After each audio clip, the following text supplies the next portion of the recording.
So we were talking about how you don't like ADHD as a name for our brains. Like, I mean, like, it's not a disorder. Right. Like, so that we know that that's what the second D stands for. Yeah. You want to hear the others? Yeah, I know that the first A is attention. Mm-hmm. And then the second letter doesn't really make sense either. It's deficit, which means that we don't pay attention.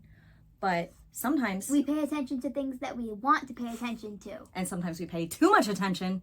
So deficit doesn't really make sense. Yeah. Hyperactivity is like lots of like energy bouncing off the wall. Do you bounce off the wall? Yeah. Yeah. Hyperactivity. So you have the H. You have the H. It makes sense. I never had the H as a kid. So I was never diagnosed. I was 37 years old when I was finally told, maybe you have ADHD. And it was because for a lot of people, the hyperactivity isn't in our bodies, it's in our minds. So we ruminate and we go, what if they don't like me? What if I do something wrong? What if I don't pass the test? What if I don't get the job? What if I don't I always say autism, awesome. What's the difference? Awesome, yes. Autism, awesome. What's the difference? I like it. I mean, like what it. What is the freaking difference? There should be shirts with that. Your friend with autism. Yeah. You and I with ADHD.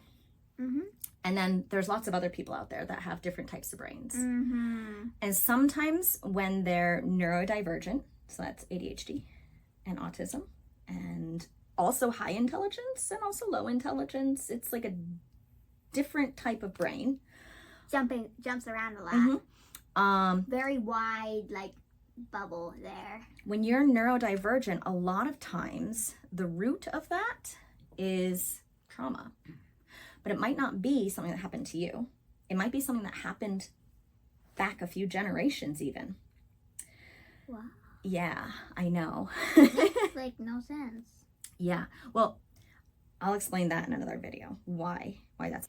When there's been big trauma in the landscape, like actual like damage to the landscape. Imagine a forest and it's caught on fire, or there's a volcano or something, right?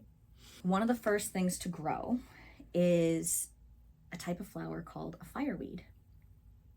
And I want to show you what that looks like.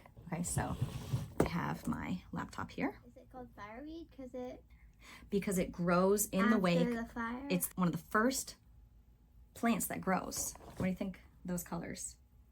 They're really like vibrant and bright. They're vibrant and bright, right? So that kind of matches us, right? They're also resilient because they're growing where these other plants have failed. Yeah, they can't grow. They grow in the wake of destruction, laughing in the face of danger. Fabulous. They also bring new nutrients. Nothing can hurt them. They bring new nutrients to the environment. They can totally get hurt by someone stepping on them. They could. So it's not that they're invincible, definitely not. In some ways, they're probably a little fragile, but they're beautiful, they're bright, they're resilient, and they also bring new nutrients to the environment. Yeah. So what does ADHD bring to the world? New ideas? New ideas, yes. And fireweeds, there are so many. They can have like thousands of seeds. So the idea that these neurodivergent brains, there's actually a lot of us. Neurotypical is not so typical.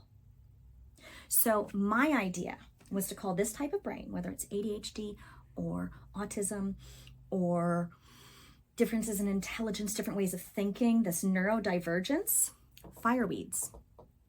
And we made that as a logo. That what do you think? That is amazing. That's awesome, huh? Isn't that neat? Yeah. And like I would wear that on a t-shirt. I think it's kind of badass. You should totally get that printed out on t-shirts. Would you want to wear that on a t-shirt? Yes. Yeah. Because I would wear it on like a hoodie, and like the back of the hood is that. Because I don't want to necessarily say that like my brain works the way it does because of trauma, because then it sounds like I was broken or people should feel bad for me. And my brain is actually really cool. What breaks you makes you stronger. Yeah. That's not the same. Isn't it what doesn't break you make you stronger? What doesn't kill you makes you stronger. And part of that's true. But here's the thing.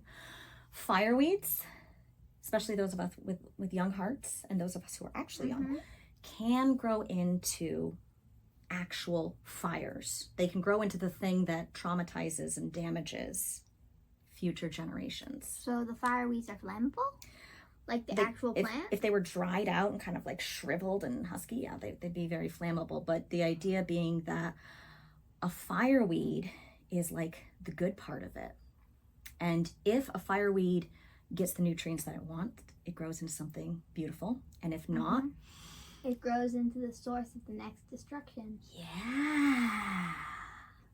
Either way, it grows into something powerful. But it's just if it's a good power or a bad power. See, you got it like even better than I did. That's awesome.